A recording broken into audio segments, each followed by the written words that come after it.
When my husband and I first got married and moved in together, we had a few fights. On personal space, on chores, and on decor. Namely, my husband insisted on keeping this weird painting of a woman. Who is she? I'd asked when I first saw it, leaned against a mountain of moving boxes. To know, got it at a rummage sale. It was an original painting. Oil, I think, judging by the way the light reflected off the brush strokes. It depicted a young woman standing in a dark room, looking over her shoulder at the viewer. She was actually rather beautiful. Blonde hair falling over her shoulders like a waterfall. A white cotton dress. A dainty, heart-shaped face that was somehow haunting rather than cute. She was illuminated brightly, but the room behind her was dark. The contrast in her pose reminded me a little bit of a girl with a pearl earring, but it didn't feel classy or pensive or beautiful. Instead, it felt creepy, especially because my husband insisted on hanging it above our bed. I mean, it's a beautiful painting, I said, but it just doesn't fit with the modern decor. Neither do your Funko Pops. Okay, but they're small. This painting is enormous. For Pete's sake, the woman is nearly life-sized. I want to keep her where she is. It seemed like a big deal to him, so I dropped it. But it wasn't easy. Sometimes I woke up in the middle of the night with the horrible feeling that I was being watched. Then I'd look up and see her haunting gray eyes staring down at me. I didn't get much sleep after that, and there was the one time I swear she moved. Was her hand always like that? I asked Eric after getting into bed one night.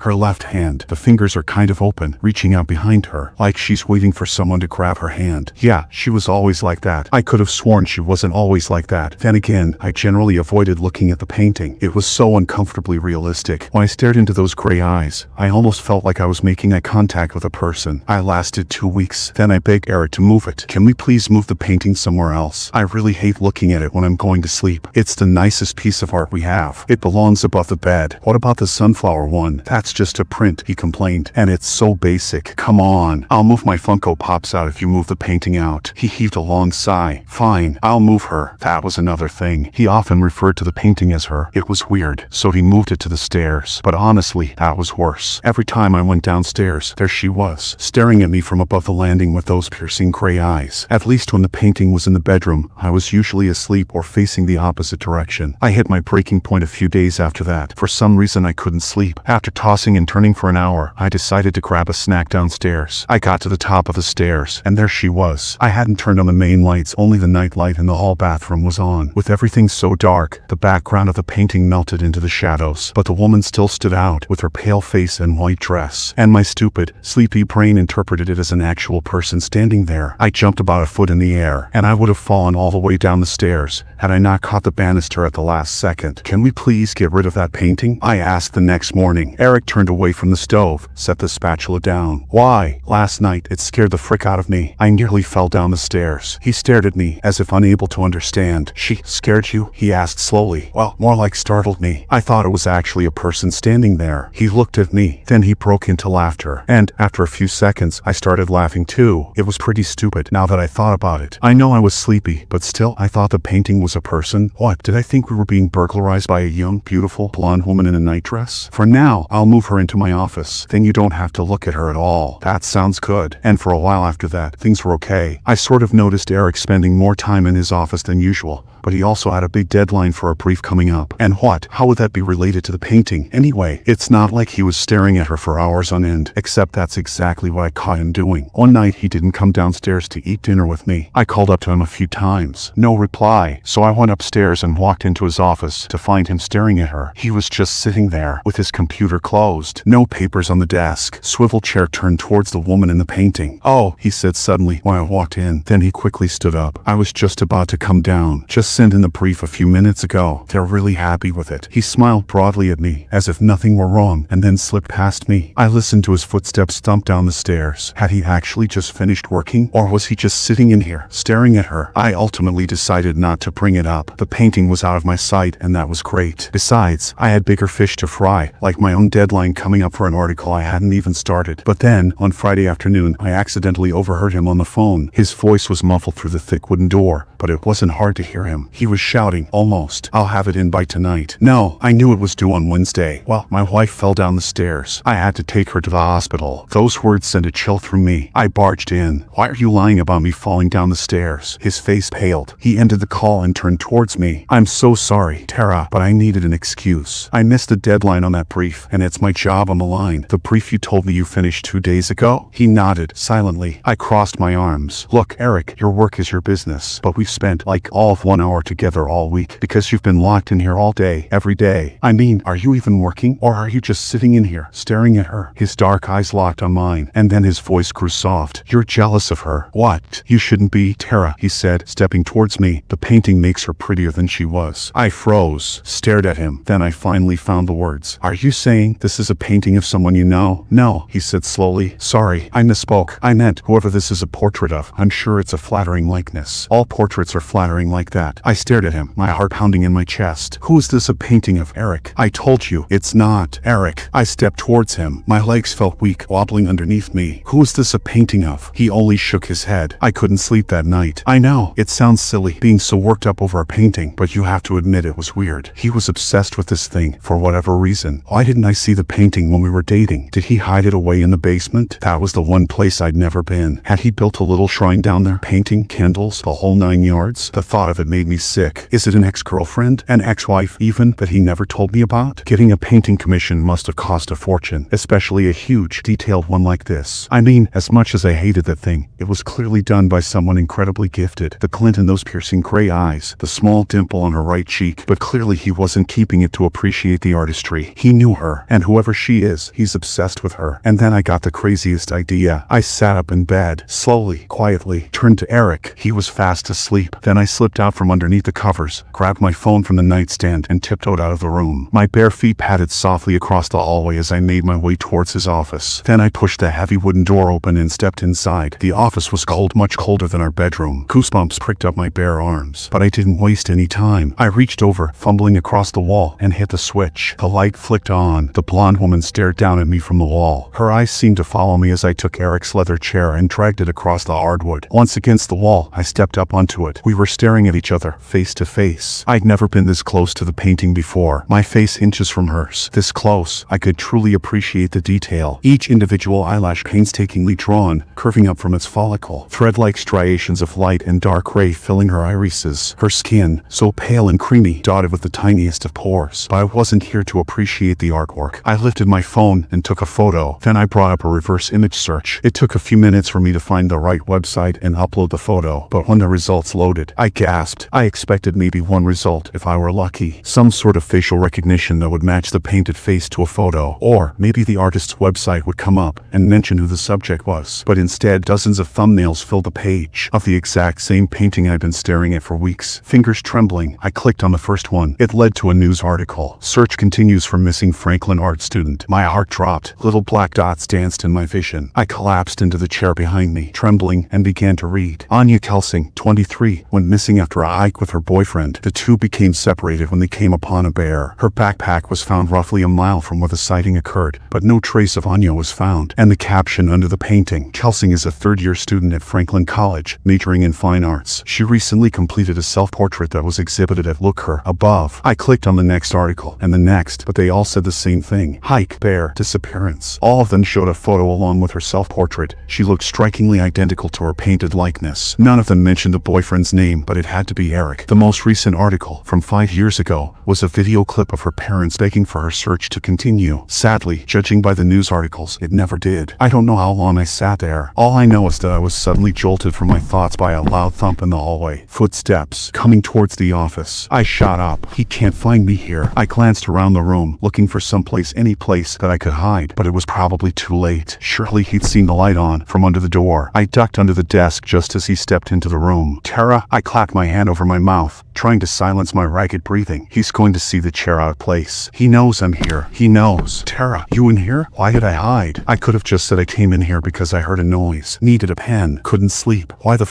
did I hide? Now he's going to know that I know. Tara, but maybe it's fine. Maybe the bear got Anya. Maybe Eric had nothing to do with it. Isn't that more likely than Eric being a murderer?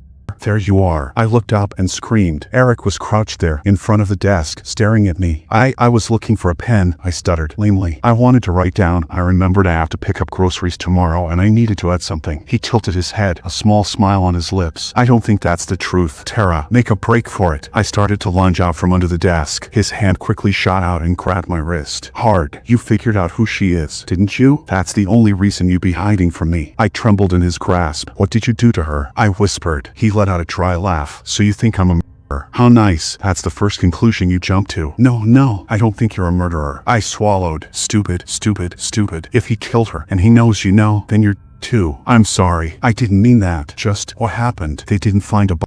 Did the bear get her? He didn't reply, just stared at me, silently, with those cold dark eyes. I was jealous, I continued, desperately. But now I understand. I wish you'd just told me. To lose someone like that, of course you'd want to keep the painting. It's all you have left of her. You should have just left it alone, he said, his tone oddly emotionless. I'm sorry you had to find out this way. I screamed as he lunged for me. It's over. His hands were clenched tight on my wrists as he dragged me out from under the desk. I pulled back, trying to wrench myself free, but it was no use.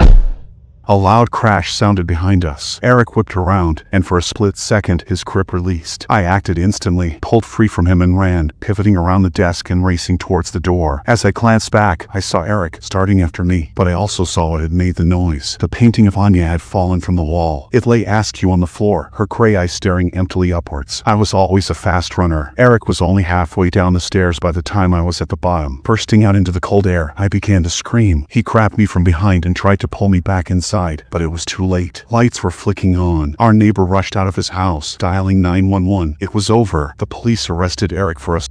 And once I told them my story of his obsession with Anya's painting, they were able to search our house. And hidden in his office drawer, in a small box, was a pair of gold earrings. The same earrings Anya wore on the hike that day. The case is slowly mounting against him. I'm hoping, praying Anya gets justice and that a jury convicts him of her horrible murder. And would he have done the same to me if I hadn't escaped? If Anya's painting hadn't fallen off the wall? There was an explanation, of course. When Eric had moved the painting to his office, he mistakenly installed one of the hangers into pure drywall. The weight of the painting had caused it to rip out, and the painting fell. But sometimes, I think Anya was watching over me, that her self-portrait carried a piece of her, and that night, she protected me from falling victim to the monster who ended her life. The painting now hangs up in my foyer. Every day I walk by it, and new details pop out at me. The deep, shadowy green of the room behind her, a perfectly painted strand of blonde hair, the glint in her piercing gray eyes, and sometimes, I think she's smiling back at me.